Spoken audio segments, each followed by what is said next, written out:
Dan, welcome to the Decision Making Studio podcast. This is going to be fabulous. I'm really looking forward to this conversation. Welcome to the show.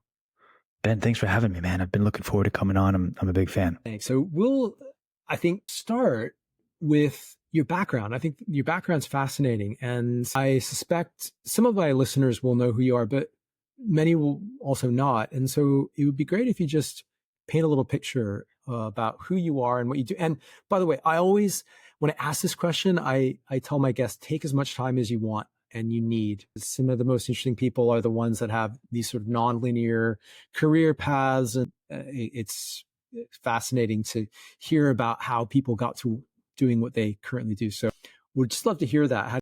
How do you explain what you do and how you got to doing what you do? Absolutely. The who the hell are you question. Yeah, it's interesting, right? Because everything seems to make more sense when you view it retrospectively and look backward at it. And maybe that's a comment about how we make decisions in general, that we're searching for storylines that make some sort of intuitive sense. So, I'll give you some of it in a backward. Here's like, the 30,000 foot view of what makes sense. And then I'll try to put myself in the middle of it for some of it. But my formal training is as an emergency doctor out here in the States. So I have a medical degree and then also a PhD in what is essentially genetics, but technically molecular medicine. So I started off my career thinking actually that I was going to build medical devices, and got into an MD PhD combined program thinking I was going to build tools to help medicine, and that the MD would just sort of help me figure out what tools to make. That quickly changed when I actually got into the face of what medicine is all about. And I ended up pursuing emergency medicine as a career path. And I'm sure we're going to talk a ton in this episode about emergency medicine and about decision making in emergencies. But I think one of the really deeply cool things about emergency medicine, at least in the States, and in lots of other places as well, is that we're always saying yes to problem solving. Right? If you show up and you're stabbed, like, great, we're going to be there for you. If you show up and you are cold and hungry and need a pair of socks, like, no problem, we're going to try to solve that too. Right? It's this ethos of we're just going to attack whatever problem is in front of us and do the best we can with it in the setting of uncertainty and change and high stakes. And I totally fell in love with that environment of it. I found after a while, as I sort of was moving up through the ranks and was more and more in charge of resuscitations and running teams that were doing these complex performances under pressure, I found this huge difference between what I knew theoretically, what I had been taught, and the knowledge that I had, and my ability to actually perform. Right. So I had all this stuff floating around, but I couldn't get it out of my head and into my hands and into the patient where and when they needed it.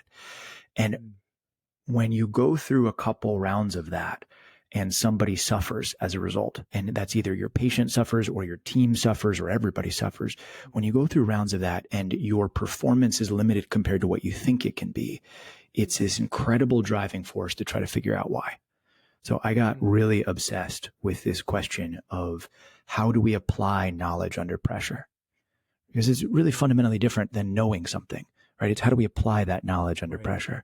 And that became really the centerpiece for what I spend most of my time doing these days. My primary role at the moment is as the Chief Medical Officer of the Mission Critical Team Institute. So we exist at the request and to serve members of the mission critical community across the world, which includes the special forces of the broader allied community, NASA and folks in aerospace, urban and wildland firefighters, and folks in and out of different parts of medicine. So we try to think about how these small group teams succeed, are sustainable, and then survive in these really complex environments. And through all of that, you can look at that backwards, right? And say, I've been on this nice arc where I'm thinking about how to make better decisions under pressure and how individuals, teams, and systems respond to that. And that's certainly true, depending on which way you look at it. But also there's the story of fumbling and failing and trying to figure out why and sort of evolving as we keep going. This is really interesting. And I maybe we could zero in on just one of the things that you said, the discrepancy between what you learned theoretically and what you saw, and maybe an example of one or two things, or perhaps something around like what's going on there. Is it that when you learned things in a theoretical or an academic contextual setting that there just wasn't enough data? That is there sort of, was there a lot of, is it an over indexation on theory that the theory should work and therefore, or there's just not enough data in emergency settings to come and, to actually to actually make conclusions, valid conclusions about what works and what doesn't? Yeah, it's a constellation of issues, right? That work together to do this. And part of it is that right away we got to talk about system complexity as a thing, right? Emergencies are complex, not complicated systems. And I'm sure you all have hit this on the podcast before, but just, complicated systems you can decompose into parts and put them back together. Complex systems have nonlinear, somewhat unpredictable interactions between pieces and emergent properties. And emergencies are complex systems. Right. So how do you map things into the middle of working in a complex system that has high adaptability, high pressure, and tight coupling between pieces of it? Right. These are really complicated, pardon the pun, like places to work. So it's a couple of things. So one is that you're a human, and human beings respond to stress and pressure in somewhat predictable, but also somewhat unpredictable ways. For example, if I ask you to memorize the dose of a particular drug to give, okay, you're going to give, amiodarone 300 milligrams in condition X, but 150 milligrams in condition Y. Okay, that's not that hard to figure out from scratch. But then I make you decide which one this is in the middle of shouting and blood and screaming and family members crying, and you're wearing a bunch of gear and you're sweating profusely and you can't see the monitor except for out of one corner of your eye. That your brain has a harder time making those judgments just physiologically, right? Like we're these massive supercomputers and also bags of chemicals at the same time. And when you change that balance, you change different things about it. So part of it is just literally a stress and buffering. And we can take a cognitive load theory approach to that, or we can sort of go in a couple ways with that. But the way you asked that question is really interesting. It got to some of the deeper layers to that. So that's like, there is an answer. You probably know the answer and you're trying to find the answer. That's sort of one set of problems, right? Another one is you're not even really sure what the answer or the question is. So medicine has these stories, these themes about like, all right, well, here's how people tend to respond when things like this happen. Here's how bodies tend to respond. And some of those areas we know better than others, right? We have a tighter grasp of physiology and a more nuanced understanding in some places than in others. But there's always the joke that gets made that like, the patient didn't read the textbook that you did, right? So when they behave slightly differently than you predict, that's not their fault. That's reality, right? It's your fault for assuming that textbooks map reality. And so you have to sort of hold and understand that there's an ability to pivot back and forth between dominant models and to really embrace the uncertainty that it takes to pivot in that. So that's all going on in your head as you're trying to make a decision. Again, is this even the right situation where I should be thinking about the dose of amiodarone to give? Or is this something completely different off the side? And then I'm going to add one more layer and then I'm going to stop talking because there's a lot of layers in there we can dig through. But okay, maybe you even know the situation, but now you're getting into the fact that medicine is a team sport and resuscitation in particular is a team sport. So it's not enough for you to make a decision. It's actually how does a group of individuals with different and diverse skill sets and differing points of view on a problem set come together to decide a course of action that must be executed rapidly and sometimes violently, to mean with force, not violence against the patient, right? But rapidly and with force. And how do you build a system around that supports them as they're making that uncomfortable, complex, uncertain group decision? But in school, what you get is amiodarone 300 milligrams in condition X and 150 milligrams in condition Y. So there's this huge gap between knowing a thing and being able to apply the thing. There's so many, as you say, layers to this. The last recording was with Dave Snowden. Right on. Complex, okay. Complicated. Yeah. We dived into all of that. But let me just link to something that, that we talked about, that I talked about with Professor Snowden, and maybe you can then talk about the context piece, because we talked about complex and uncertainty being an inherent trait of complex. And then you need emergent practice. You experiment, you pivot. But now in an emergency setting, the wrong thing could be fatal, right? And so, so how do you work through that when there's no right answer, there's multiple right answers, but there's also the chance that you could administer the wrong dose of the thing and create a fatal error. Like there's just a little wrinkle, right? Yeah, just a little wrinkle there. Absolutely. So first off, I love Professor Snowden stuff. I think it's just Just super interesting, right? And especially when you get into some of his stuff around, act, sense, respond kind of stuff, right? Some of the things that map more towards emergency processes. I think it's incredible and really enlightening to see it put together like that. So, okay, so there's a couple of things to dig through here. First off, it's probably worth zooming out for a second and answering what is an often assumed question, but what is an emergency? It's actually pretty important. And one of the reasons that we want to talk about this is that if you mislabel, right? If you say, I'm in an emergency and you're not, you use emergency tools in normal situations and that causes problems. And just to give a really concrete example of that, if you have this thing called a tension pneumothorax, right, which is where there's a buildup of air inside your chest, and that buildup of air is actually squishing your heart and preventing it from beating, right? And this would happen in the setting of a chest wound or a trauma, basically. There's some other stuff, but we'll skip that. If you have this thing, the treatment is to stab the person in the chest with a hollow needle and open up their chest, or to cut them open with a knife, one or the other. Generally speaking, the solution to most problems is not stab somebody with a knife. Now, there is a subset of problems for which the solution is stab somebody with a knife, but it's relatively infrequent that we would encounter that in day-to-day action. So if you mislabel one situation for another, then what is the nicest thing and kindest and most compassionate thing you could do for somebody in one situation is wildly inaccurate and inappropriate in another. Right. And vice versa. Obviously, this is a bit of a stretch, but you get where I'm going with this. If you use normal day tools in an emergency, you're similarly going to be underpowered and under capable of actually behaving in the way that you need to do. So it's really important to label correctly what's an emergency and what isn't. So when I think about this, I think about a couple pillars of what makes an emergency. So high pressure, there is a huge demand for resources, whether that's time or otherwise, and it's usually more than what we have. Impact, if we get the situation wrong, or rather there's the risk of life, death, or catastrophic failure. Uncertainty, we have a huge gap in our knowledge, either about the problem set, the actions that we can take, or both. Complexity, we already talked about. It's a nonlinear, like rapidly adaptive system with emergent properties. And then the last one is liminality, which is this sense that we've entered into a space that we now have to go through in one way or another.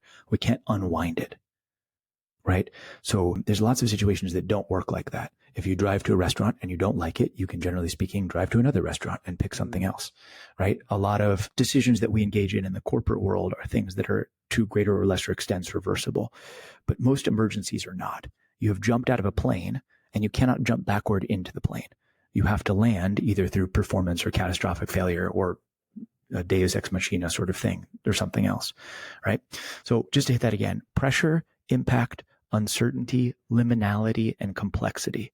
And you mix those things together, and that's what you get as an emergency, right? So this patient, their heart has stopped. Their heart has stopped. You have X number of seconds to restart it, right? Pressure. If you don't restart it, they're dead. Impact. You don't really know how to restart it necessarily. Uncertainty. Or you don't know why it stopped. Also uncertainty. Liminality. You can't undo it. You're already stuck there. And complexity in the sense that it's not just a simple task you're doing. It's actually lots of interconnected systems and parts that anytime you nudge one, you're going to make a difference and have ripples in the other. And so you're thinking ahead about the higher order effects of it. You're also approaching that with a complex system, which is your own resuscitation team as you're diving into that. All right. So the first order is this an emergency or not? And if this is an emergency, then I think we're going to start employing a different set of techniques. Let me give you just one example and then I'm turn it back over to however you want to take this. But you're asking, how do we deal with the reality that sometimes we can't necessarily, there's a high cost to experimenting. Right. So anytime we're doing a thing, you're paying money for information, you're wildcatting in some shape or form. And you're saying, well, how much am I able to do that if anytime I miss just a little bit, the patient dies, right? It's a very high stakes scenario. So one of the things you might do in an emergency is set a different threshold for certainty for action and be very clear about that threshold for certainty for action with your team. So you might say, folks, we have a decision we have to make here. 51% equals 100 right now, right? Knowing the risk benefit profile of this action we're going to take, are we willing to accept? Are we willing to be clear that 51% certainty is 100% certainty? And when we hit 51, we go. Or is this a situation where we need 99% certainty in order to make it 100, or even, colloquially 110% certainty to make it 100%, where the risk benefit profile is such that we really need to behave in a certain way? And there are examples of that in medicine. So if you have a stroke, right, and you're going to give a clot busting medicine, those medicines have high side effect profiles, or the potential for high side effect profiles, including death. And so you need to have a relative degree of certainty in order to do that. And often giving that medication involves a risk benefit discussion with the patient and their family about where we think we are in the certainty spectrum here. Conversely, that example I gave earlier about decompressing a chest from a tension pneumothorax where you're cutting into it, that's actually a lower degree of certainty. I don't have to be sure that it's there. I just have to be pretty sure that it's there and be able to handle the side effects that happen afterwards. Is this an emergency? And then where are we in our desire for certainty in this moment, and being clear with your team about that. And that's just sort of one of many tools in that kit that are usable in certain circumstances and not others to make those decisions, or to help make those decisions. So much fascinating stuff there. One of the things that I've heard you talk about before, if we could just maybe contrast the emergency settings to just high pressure settings, and then just your everyday business as usual type of decisions. And this is a two-part question. What are the differences between those three things? And then for the work that you do, is how do you train people so that you can spot where, are there heuristics? Are there practices? Are there, because I think we have something, and certainly I see this in the corporate world. There's this feeling, this sense, it is a feeling that again, I've heard you talk about it, that some people are predisposed to being able to, save the day in a crisis. In fact, some crises are almost manufactured in corporate settings. You can kind of look at like a hero to sort of wait for a problem to gestate, knowing that there's going to be one of these internal thresholds and they can leap in and save the day. But so we can train ourselves, though, to, this is not a character trait thing, I don't think, is what you've said. You train yourselves to act in emergency, high pressure versus normal life settings. So A, what are the differences between those three things? And B, how do you train teams to recognize, and quickly recognize, I presume, where they are? Which one of these three decision states are we in at the moment? Yeah. So let's do a little bit of B and then A and then back to B again. Yeah. So sure. Just to say this out loud, like all ER doctors, I've delivered some babies. I helped deliver some babies is probably a better way to say that. And I've asked this question to a lot of other doctors. I was working recently with a group of emerging neonatologists. So the doctors that are there for young babies when they need to be resuscitated right after birth. Nobody has said yes to this, but has anybody ever seen a baby be born who's a fully functioning ER doctor? Right? Like, of course, the answer to that question is no. Right? Nobody's born an ER doctor. Right? Everybody has to be trained to be one. You have to be built into this thing. Right? You're not born into it. Now, you might have certain predispositions and certain things that help you buffer certain aspects of the stress or whatever. But if you're listening to me talk about this complex decision making and you're like, well, I couldn't do that. Like, that's sort of nonsense. Like, of course, everybody has to be built into it. It is, in my mind, much more of a learnable skill than it is a character trait. Again, that's oversimplistic, right? I don't think anything really works on a duality like that. But generally speaking, you're built into this, not born into it. Yeah. So that's worth saying to begin with. But okay, so now to go backwards about sort of this idea of there being different types of situations that demand different profiles of decision making from us. In a way, you're talking about tuning an instrument to a different key, right? The instrument does things differently depending on how you tune it. That's true for scientific instruments. That's true for musical instruments, whatever it is. So the more clear you are about sort of what you want to have happen, the different risk benefit profile trade-offs that you're willing to make in that space versus others. Right. So I gave the example a minute ago of certain times in emergencies, 51% equals 100. And you have to act with a speed of thought that allows you to operate in cases of severe uncertainty, because that's the right thing to do. And because the cost of waiting for more certainty is catastrophic in those moments. Thankfully, that's not every moment.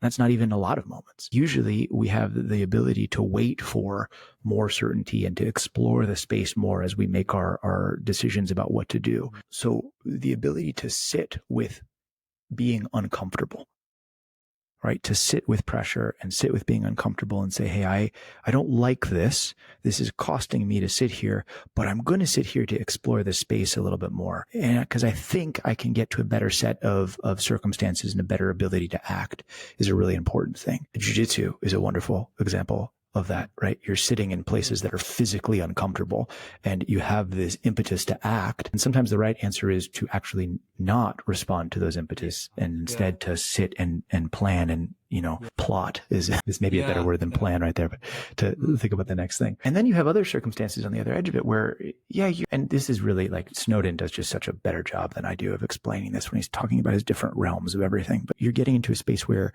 you know most things about what's going on and there's not much else to be gained from learning and you just sort of need to go out and do the thing. So yeah, all of that exists. All of that is workable. One of the big problems that we see, and I'm blurring now a little bit from the emergency department and my work with the Emergency Mind Project into mission critical, right? Where we're thinking more about teams and systems, is one of the problems that happens is when multiple individuals in this team have different points of view about what's happening.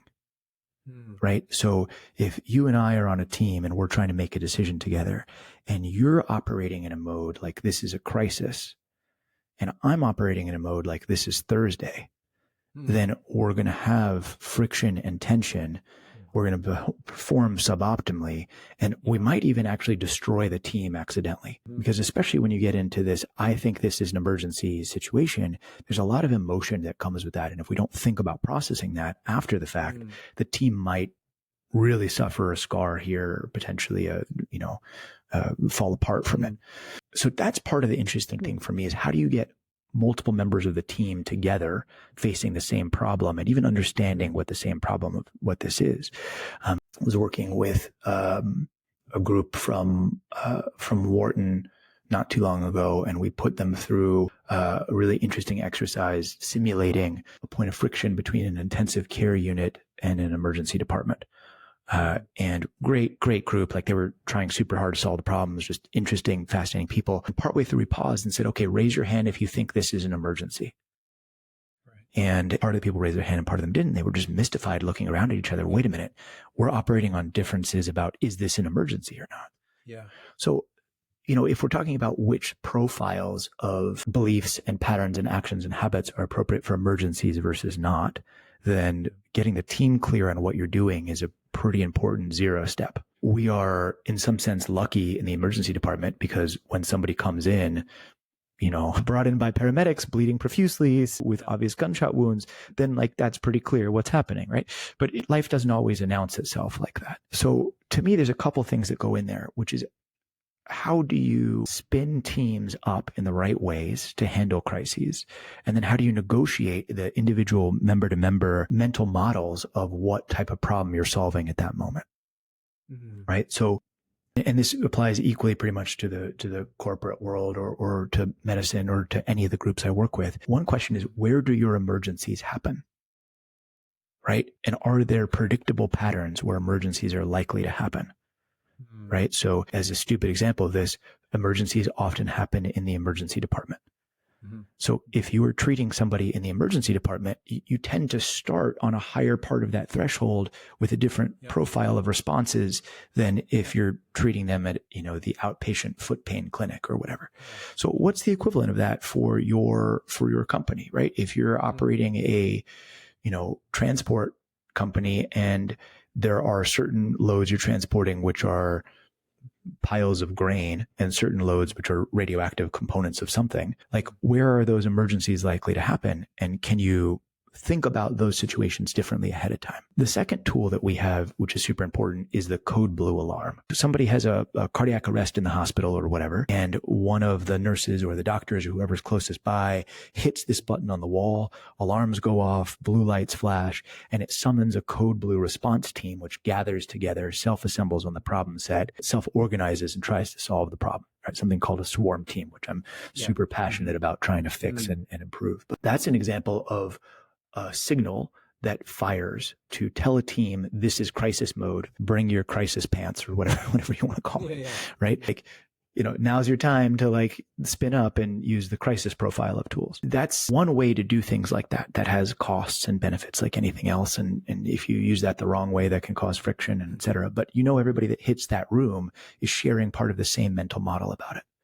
But how else does that work, right? If you're finding yourself in the middle of a intractable discussion about decision making, it might be worth asking your team, do we think this is an emergency or not? Because if you see heterogeneity in the response to that meta question, that'll probably answer some of the why in terms of the friction that you're feeling. Right.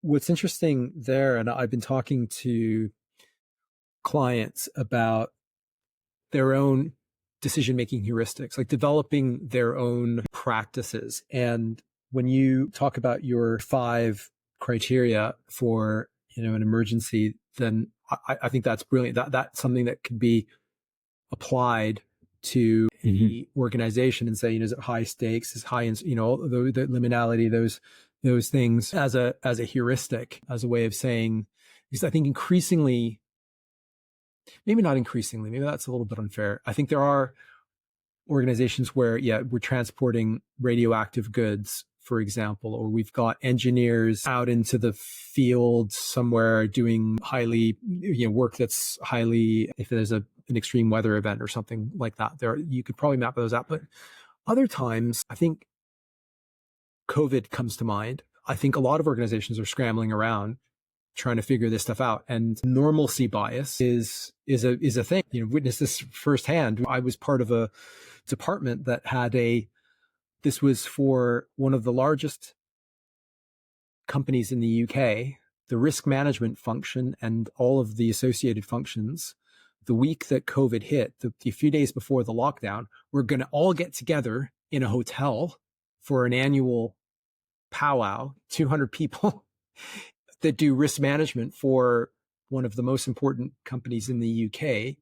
And had that gone ahead, the optics of it would have been bad, but also just at the time, it really could have gone south. That this set of circumstances, there was little to no recent precedent.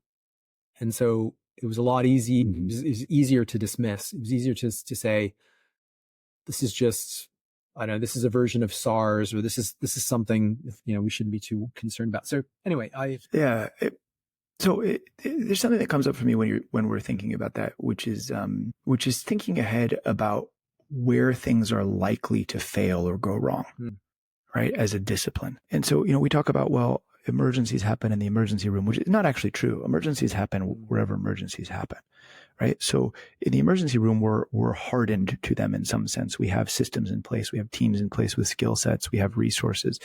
But if we're looking at this risk profile from a larger viewpoint of, say, the whole hospital, right? Or if we're looking at this risk profile from the whole hospital system or whatever, the whole health system, it's worth thinking ahead about, well, where are we capable of responding to emergencies and where are we not? And where are things likely to go wrong? And the reason that this keys for me is you saying, well, this is just like SARS or whatever, right? Or this is just like, whatever the thing is. So that sentence should probably be a clue for us that that's a place where things can go wrong, right? When we're basing our response pattern on, well, this is just like X, that's a great time to be like, well, is it?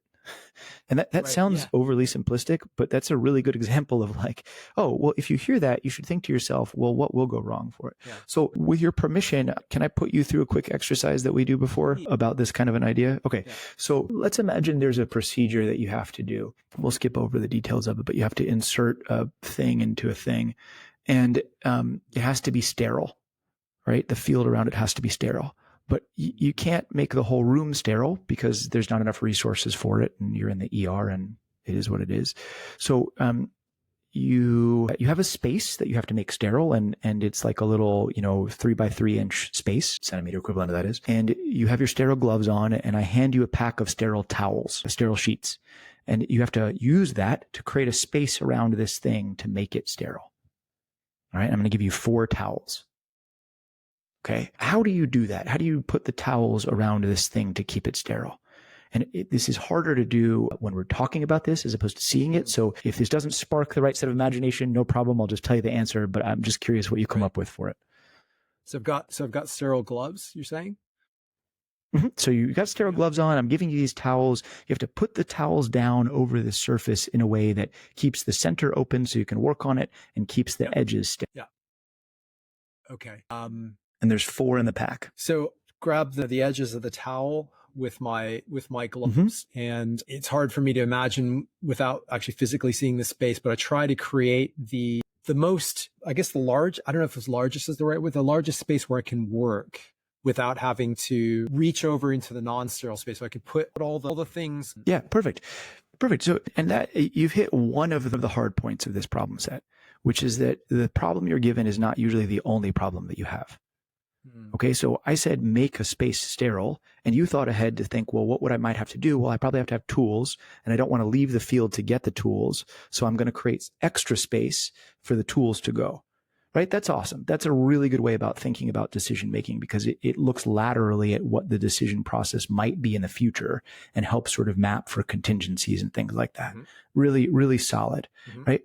Most folks, when they do this, and this is a real problem set, and the real problem set really came because there were 4 towels in this box, right? So you'd open the box, and most people say, well, okay, I'll arrange all 4 towels to make a square and put or a diamond, whatever you want to think about it as, and have the open space in the middle, and that'll give me the ability to work and have space on either side of it. Fairly logical solution. When you've been doing this for longer, right? And that's the solution that most folks would give when they start. When you've been doing this procedure for a lot longer time, what you see is what folks do is they take 3 towels and they make a triangle in the middle. Okay. And they keep 1 towel on the table. And they do that because inevitably 1 towel will fall off.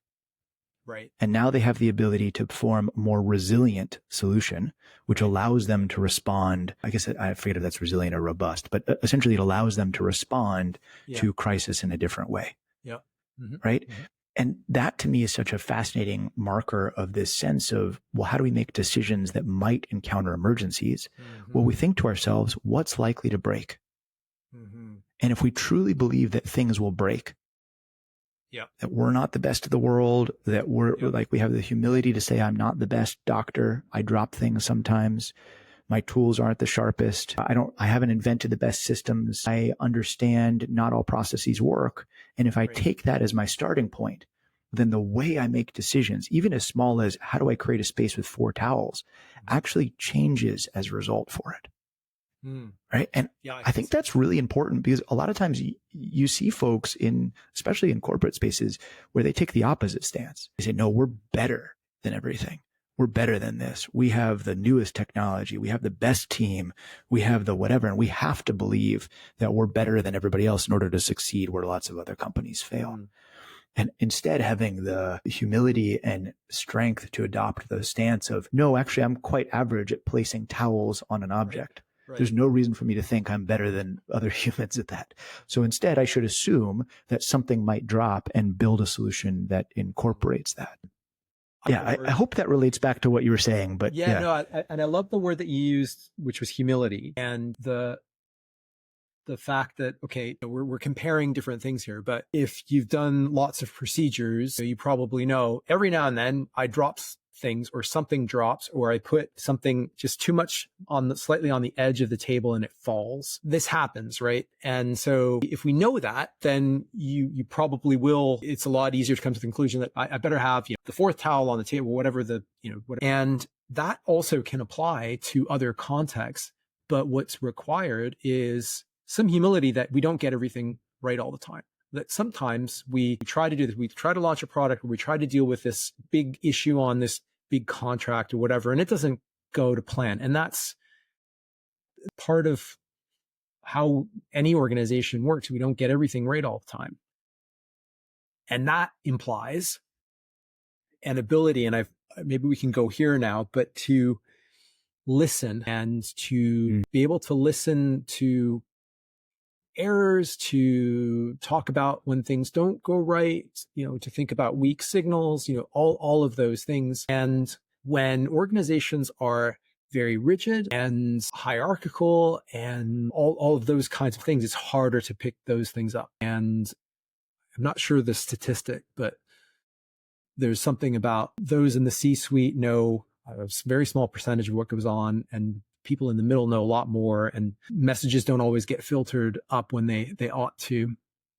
And so maybe we could just talk a little bit about listening to concerns, bad news, picking up weak signals, those kinds of things, and how it applies to, well, the emergency setting, but maybe how some of the people that are maybe listening to this, what they might be able to learn about an incident that you're trying to extract some learnings from. Yeah, I think there's a lot of ways to go in there. First off, just to say this, if your organization has an emergency, you have to learn from it, like period. Yeah. Right? Mm-hmm. You have to learn from all emergencies. They are too precious of a fuel to waste. They're too dangerous to allow to pass without doing anything about it and learning from it. Now, the scope at which it's, this sort of blurs a little bit into like the gray rhino versus the black swan idea. Right. But, the scope to which this is a thing that was likely to happen or truly an unforeseeable event might change how you learn from it. But whatever happens, you have to learn from it if you want to be a high performing organization moving forward and if you want to survive it. I was working with a corporate / startup company at some point in the recent past where they had a very unexpected cash flow issue. They got a couple of weak signals that things weren't exactly what they were suspecting. And then all of a sudden the signals became a lot stronger that actually, wow, we don't have the runway we thought we did. There was an accounts payable, receivable error, et cetera, hand wavy, right? The whole point was all of a sudden it became quite clear, like actually, hey, we're going to run out of money way faster than we thought we were. And there's a seismic shift that has to happen. And the abruptness of that shift and the small runway made this essentially an emergency, right? It triggered all those things we talked about. There was high pressure. There wasn't enough liquidity. There was impact. If we get this wrong, the company disappears. There's uncertainty because we don't know if this is true or not yet. If it is true, we don't know how quickly it's going to happen or what's going to happen about it. There was liminality. You have to solve this problem. You can't undo the problem because there are other things that are running in the background and steaming forward. And there's complexity, which is that within the team and within the company itself, different processes were linked together in tightly coupled ways such that there were emergent properties and ripple effects of decisions. So this really did actually trigger, an emergency pattern for it. Thankfully, this company was able to put themselves through this space and get out the other side of it. What was interesting was watching afterwards what happened from it, right? Like what you're describing, like what is the debrief and the learning process that happens after this? And you can see some folks who decide not to do that and they just go back to business as usual. And they're like, well, that was weird. And you keep going. And thankfully that's pretty rare. The base level is sort of a sense of like, all right, what just happened? Right? Like, are we okay right now? And actually, let me make that explicit because I think that's perhaps not so obvious. In the ER, one of the things we do after there's a crisis is start by asking, are we okay? Because if you're actually not okay, then all the other learning stuff has to wait. And not okay could look like a couple of things. It could be that you got a needle stick and now you have to take care of yourself before you go on and do the next thing. It could be that you are really overwhelmed by what happened and you actually need a second before you're able to do whatever comes next. It could be that the patient 3 rooms over is having another emergency and the learning on room 6 has to wait until room 8 is resuscitated. I remember very vividly a day where unfortunately we had a child who came in cardiac arrest and we weren't able to bring the child back. And as we were sort of coming to the conclusion that this was the end and we were going to have to stop efforts to resuscitate, I got a tap on the shoulder. Hey, there's another kid coming in who just got shot in a minute and you have to split your team. Like there's no way that anybody's okay in that situation, but you just have to be in the next room until you're able to do it. So are we okay? And then within that, are we okay is one other really pivotal thing, which is, did we expose a mission critical fault that has to be fixed right away? So let's say your team relies on some process to be able to do your work. And for us, that might be a piece of airway equipment or in a plane, it might be, the navigation system or whatever. If this crisis revealed that there's a break in that, then you actually have to go fix that before you learn about anything else, right? Like you have to respool the cardiac arrest gear to get ready for the next one before you try to draw higher order lessons from it. Okay, so to put a fine point on that, you and your organization will fail if you try to do advanced learning when your core competencies aren't intact. Yeah. So are you okay? Let's start with that, right? For this company, it was a sense of, do we think we now have enough cash and liquidity in order to make it to the next period of time? Yes. All right. So we're okay. Now let's take a step back and try to figure out what happened, right? So layer one is, are we all right? Layer two is, what just happened and what do we do about it? And there's a couple of different ways to dig into that. I really like the sort of Annie Duke driven style of performance outcome matrix as a centerpiece for these kind of discussions. I think that's a really useful way to dig into it, in part because we live in spaces where performance and outcome are coupled, but not super tightly coupled in some ways. And acknowledging that gives you the space to talk about what happened in there. And so we run a few projects around that with different groups, and there's some things to talk about there. I also think the plus delta model tends to be a pretty good way to dig into it, which is starting and being like, all right, plus what went well, and delta, what are we going to do different or improve on next time? Right. And those frames are just like starts of conversations that allow you to have deeper learning to it about that. Sure. Yeah. One of the challenges in some organizations, this depends on culture and psychological safety and things like that, is it's easy in some contexts to get into the blame side of things, like whose fault was it that this happened, or who didn't check that, or, who made this decision, or this kind of thing. This is why I think you raised the Annie Duke thing, which is, I think, really important. Organizations need to get better at making their people accountable for how decisions are made, rather than, the outcomes of those decisions. Being able to decouple those things is incredibly important. But there's a struggle there, really seemingly, that it gets into the, well, whose job was it to do X, and then X didn't get done, and therefore, fire Jim, who should have done his job and didn't. This kind, and then there's defensiveness, and so you don't get the psychological safety, you don't get the honesty around a lot of the, what actually happened. And it was almost, I'm just thinking back to the beginning of the conversation, how we talk about our stories. There's almost a perversion of that there's a, narrative gets spun that may not actually be what took place in the moment. And it's not always easy to get to that. And just there's a couple of things in there to pick out. One is, we talk about the decoupling of performance and outcome, and we talk about the focus on decision-making process as being really important.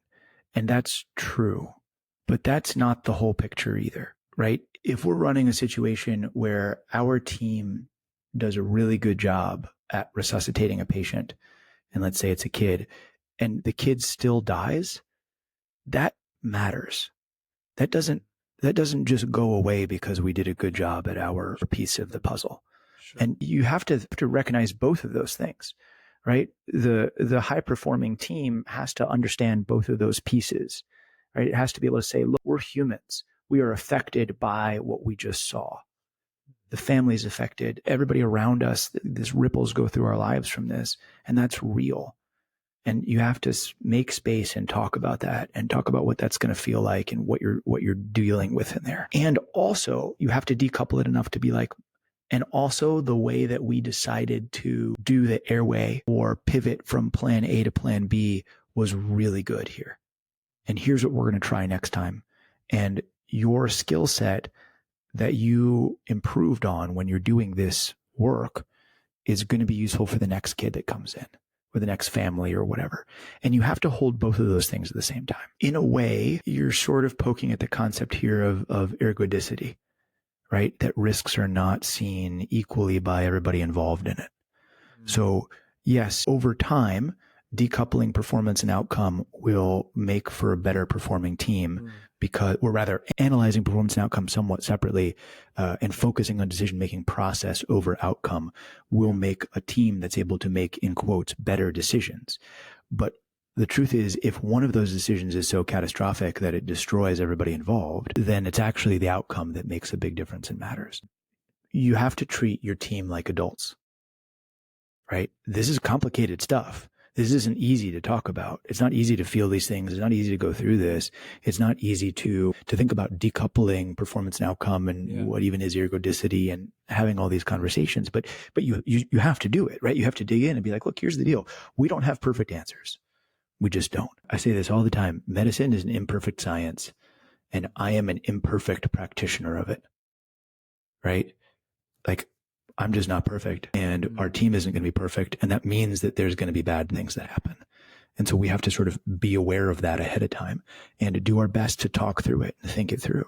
And I think if you approach from a leadership standpoint, from a tactics standpoint, right? I think you're in there saying that, and you're talking about, hey, this hurts, and this is what happened, and this is what we're doing. I think from a system standpoint, you're acknowledging those two both very real and somewhat contradictory points of view, that you need to focus on decision process and also that the outcome matters.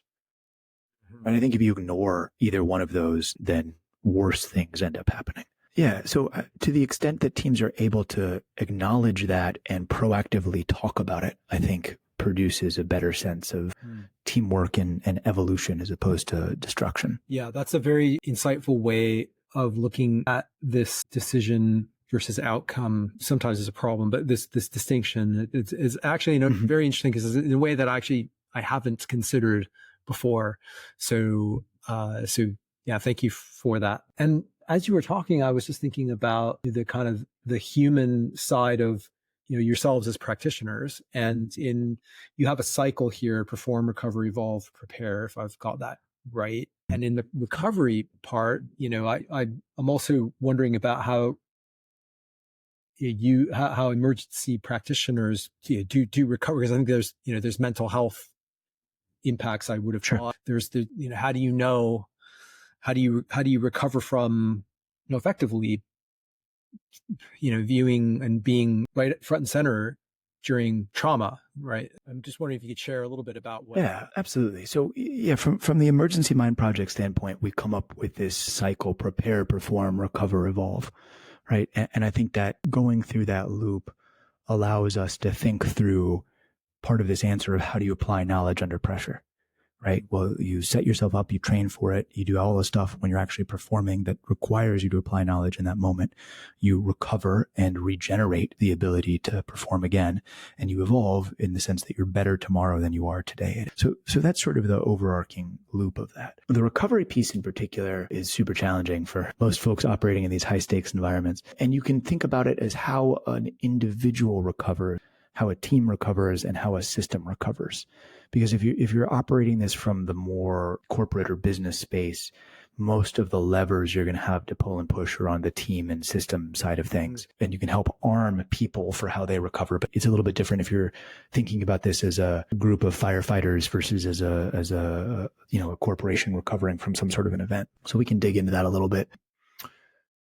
We talked earlier about the immediate "are you okay" check.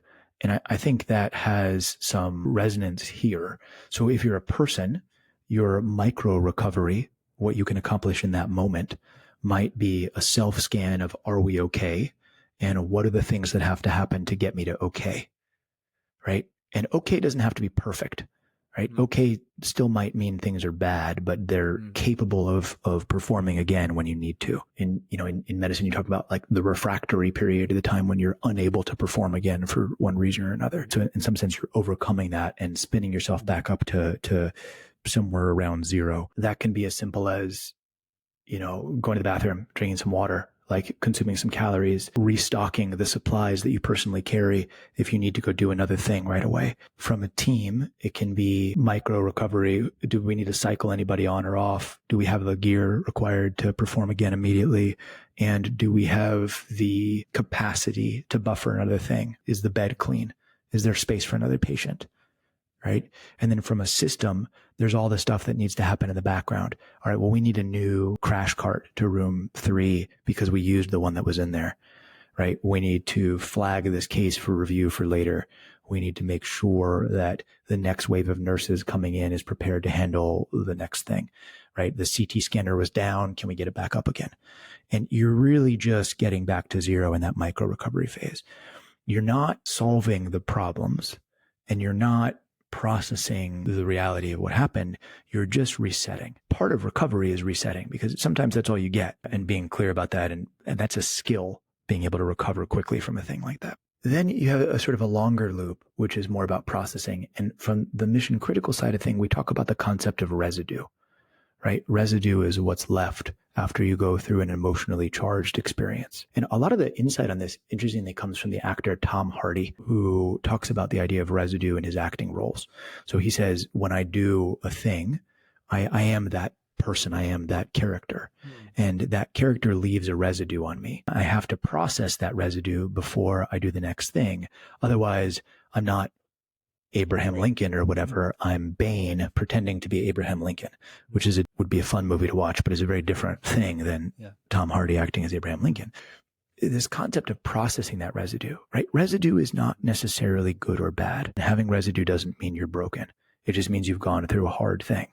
And you have to process that. You have to learn how to turn that into fuel as opposed to gunk, which is a technical term, right? So the way that individuals, teams, and systems process residue is super fascinating. At a system level, you're mostly encouraging your team to talk about it and to take the space and time to do it, making sure that that's a normal part of what you're doing. At an individual and team level, there's a lot we can get into about how you actually process that and start to work on it. I'm a huge believer in therapy as a core component of this, and that most people operating in the first responder space should probably be in therapy. I certainly am, and it's been a great deal for me. But even outside of that, there's a lot of stuff you can do to have a strong, resilient response to what you're doing. But there's layers to it, and it's nuanced. And again, if we zoom out to the corporate, more business space of this, what you're really talking about is making sure your teams have the ability to reset, and then also have the tools they need to process the longer term arcs of what are happening. And really that gets into the evolution piece, not just recover, but evolve and learn from what happened. Well, could we talk a little bit more about that evolve part? Just to maybe just to finish the loop. Yeah, sure. I do want to talk about the Emergency Mind project, and I do want to talk about a few other, but I'm just wondering if we could just kind of finish that, get into that evolve. Yeah, there's no shortage of things to go. Yeah, I think, evolution to me is a concept of learning from and harnessing what we've gone through. And having the discipline to recognize that most of what we do is experiments, even if they're high cost experiments, and knowing that experiments have to have a learning component to them on the other end of it. You see this in the Eric Rice build, measure, learn loops, and some of his stuff on innovation accounting, which I think is a fascinating way to approach stuff. You think about it in the emergency side of things, when you're debriefing and deconstructing after an event and then post hoc processing things. So that can be as simple as, my ability to perform this particular task didn't feel right. I want to go back and practice it more before the next time I do it, because I think it's a thing I'll be called upon to do again. It can easily take the form of storytelling, like the story I told about 4 towels versus 3 towels, right? That's taking a thing that happened, recovering from it because you somehow found your way out of the problem set, and then afterwards turning it into a story to tell the rest of your team and being like, y'all, how do you do this? Because when I used 4 towels, I ran into this problem. Does anybody use 3 towels? And having that as a point of discussion for it. And it can be super informal, peer-to-peer like that, where information passes through a system. Or it can be more formal and more dedicated, where you're doing a deep dive, post hoc, debrief, or in medicine, we call it a morbidity and mortality conference, where you're really digging into an event of what happened and trying to look through the why underneath it. There's a lot of great work in the human factors and human performance world on this that talks about the how to do some of that stuff. I think to me, the most salient feature that I can add to that conversation is the why, right? Which is to say that when I think about my patients and what they go through, and the reality of, we've talked about a couple of times, medicine being imperfect, right? What do you do with that? How do you come back from a situation where things didn't work, where you weren't able to perform it the way you wanted to? And what do you do for that family? And I think for me, one of the deepest and most important things that I can do is to tell that family that I will not waste their suffering. I will never waste their suffering, right? I will learn from it, and I will help my team get better as a result of what they've gone through. And that charge to really do that for me is the why. to evolve, Mm. because that next group that comes in needs you to be better than you are today. And in medicine, we're lucky we have the inheritance of generations and generations and generations of humans who have come before us, who have tried to do this thing to keep their loved ones healthy and well. And we have all of their knowledge, or as much of it as we have recorded, right? And we know that we're in that spot right now. And it's our job to push the field forward, to learn, to share these stories, to grow from it. And there's this obligation to build that thing for the next generation coming. And I think that's, to me, the why of evolving. There's lots of hows to get you through there. But I would charge you, if you're listening to this, right? Like, maybe you're not in medicine, and certainly, like, that's great. You're going to go off and do something else that's totally amazing, right? But you're building a company and you're faced with that situation of a crisis. Okay, how do you connect to that why, right? You have a duty to go learn from that thing and share it with the people around you. So the next time they try to build something that matters, something that's going to help society, that's going to build a new medicine, or that's going to get us to the next place we need to go to, or, solve a lot of the big problems that we're facing right now. Like, we need to learn from what you're doing. We all do. So there's that why component to evolve for it. And to close that loop, that evolution very frequently, if you do it right, leads directly into prepare, right? So if you have learned a thing that you need to do different, then you are right out there preparing. You're running more experiments. You are designing more trials. You are back in the sim lab working with a new way to do a procedure. You're running a sandbox environment where you're testing new features before you're getting them out to people, because that's how you get ready before the next thing happens. And that's what really makes that loop. In 2 dimensions, it's a loop. In 3, hopefully it's a spiral, a virtuous cycle of getting better at what you're doing, and you're better able to perform next time. Fabulous. I think that segues neatly into the Emergency Mind Project and what it is. If you could just share what it is, that concept of never waste suffering. I love that. Talk a little bit about the Emergency Mind Project, and you have a book associated with that, or did the book come first? Or Is equal, right? So yeah, the Emergency Mind Project. We've talked a lot about this, about how teams and systems respond to crisis, pressure, and emergency. The Emergency Mind does a lot more focus internally on the person and the small group team level. And what we talk about is how individuals apply knowledge under pressure.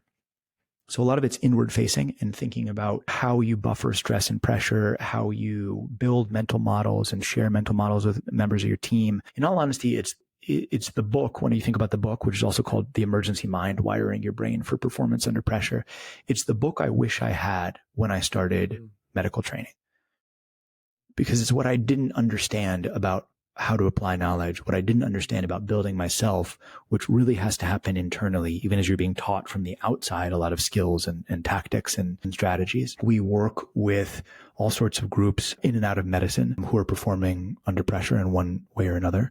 I'm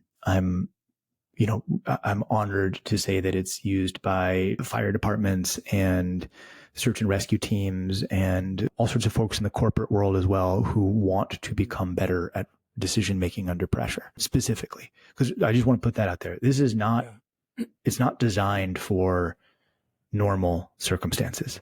Yeah. There's lots of good stuff out there for normal circumstances, and this is not it, right? This is specifically designed for crisis and emergency, of which most of us have much less experience and many less times that we get to go up to bat against true crisis and emergency decision making. So this is a buffer and a structure to help you organize your thoughts before you get into those moments. Right? If you're in the middle of an emergency, you shouldn't be reading this book. You should be solving the emergency. Right? This is something that you should be putting in ahead of time and getting ready to deploy when you need it. We have a podcast, the Emergency Mind Podcast. We talk to lots of fun people about how they perform under pressure and how they think. And it's cool stuff. What are some of the things that you've learned since being involved in it that surprised you? So much. First off, like how little I understood. I think as always, I would guess you feel this way too. I think this is the joy of hosting a podcast, which is like, you're like, oh man, I really didn't know I didn't know that. Right. And you're digging in and you're learning new stuff from it. But, but when we started this, it was more of an attempt to look laterally initially at other ER doctors and be like, well, how do you do this? And then it became this understanding like, well, geez, I think medicine's actually kind of far behind compared to what a lot of other people have already put together. So how do we look laterally outside of medicine in terms of how people are performing under pressure? And what do we learn from our sister disciplines of military and law enforcement, aerospace, fire, stuff like that? But then what do we learn more broadly from the general scope of humanity about how people have designed things that are able to withstand and perform at super high levels under pressure? So some of it is about that. A couple moments stand out to me. One is Eric Antonsen, who is an ER doctor, works a lot with NASA, who talked about the idea of the human system, right? He was helping plan spaceflight missions and saying the human system needs maintenance and repair just like the navigation and propulsion systems do. And I was like, what? Like, what a ridiculously intelligent way to say that, right? And how fascinating to conceive of it that way. Kristen Holmes, the VP of Performance for Whoop, talking about the link between what you choose to do with your off time and what you're capable of doing on your on time, and making that an explicit link, and welding those concepts together. And then more recently, Kevin Sear, who's with the SWAT in Canada, talking about that 51% equals 100% decision making. Right? Like so much fascinating stuff in there about how other groups perform. I've been doing this for years, and I still feel like I'm on the start of the journey of understanding a lot of this stuff. So. It's a sign of a curious mind. I'm just conscious of time. Yeah. I did want to touch on swarm teams, but also, just wondering if you think that we just didn't. There's something that you wanted to touch on that you don't think we got enough time to cover. No, I mean, I think I hope I was. I guess what I'd ask is, have I been being specific enough? I know I've talked a lot about a broad concept set for a lot of these things, but is there anything else that you want us to dig into for your listeners that's more of like a tactical whatever, or to relate it back to other things that aren't medicine more? What would be useful? Yeah. The only thing that really comes to mind, this has been great. It's been phenomenal. I don't think there's right on, man. There's too much. Yeah. We covered so much great stuff. Is just maybe one or two things. Let's say I'm just thinking about, well, selfishly for myself, but I'm sure for my listeners, if there's something, there might be a nugget that Dan mentioned this. If you're in a crisis situation, here's one or two things to consider, think about. We will inevitably at some point in our lives have something that that we're up against, and maybe there's something that people can just kind of reflect on. And if ever an emergency or crisis situation arises, they can just sort of say, oh yeah, I remember Dan mentioned this, and that might be helpful. Yeah, that's for sure. So what do you do when you find yourself in one of these emergencies, right? And hopefully you've done your homework ahead of time. So let's talk about that for a second. So one of the things we use in emergency medicine a lot is this idea of a reflex loop. Right. So basically this is taking ahead of time. Here are a set of common emergencies I might find myself in, right? A patient might start seizing.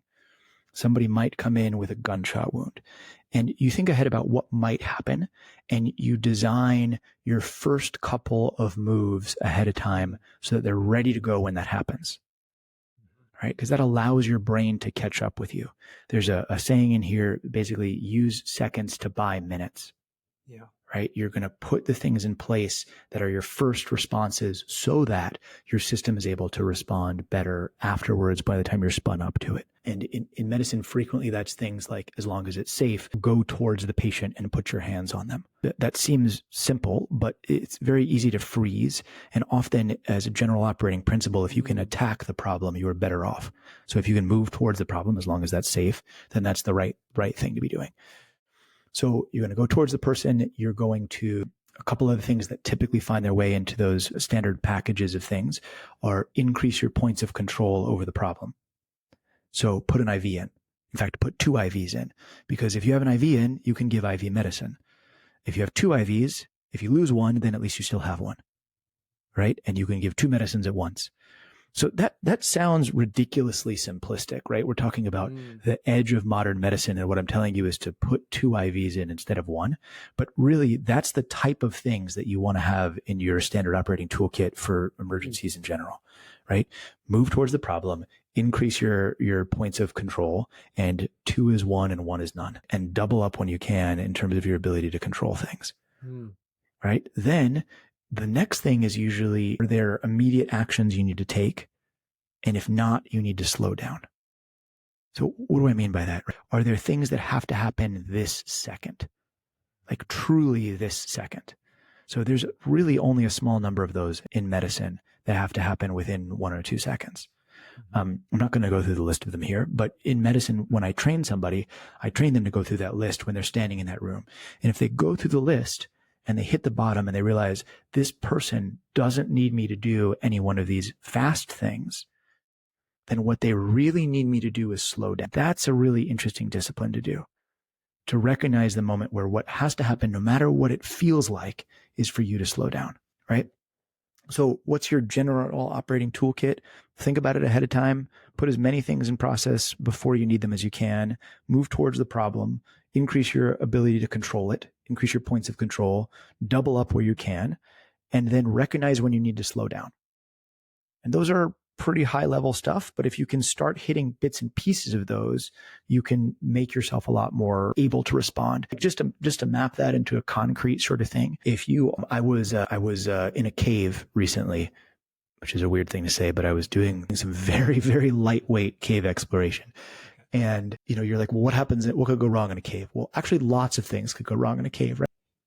In any case, but one of the things they were always saying is, okay, proactively bring light into the cave and bring 2 to 3 sources of light in case one of them fails, right?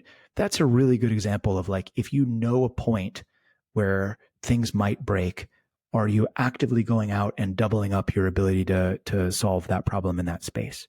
So if you're a business and you're listening to this and you're like, well, actually one of the most important linchpins to our thing is our ability to deliver substance X at a rate of this. Well, okay, do you have enough redundancy and do you have enough structure in your system, and have you game planned out what'll happen when that breaks? Right? And like, that's an example of proactively going out and working on emergencies.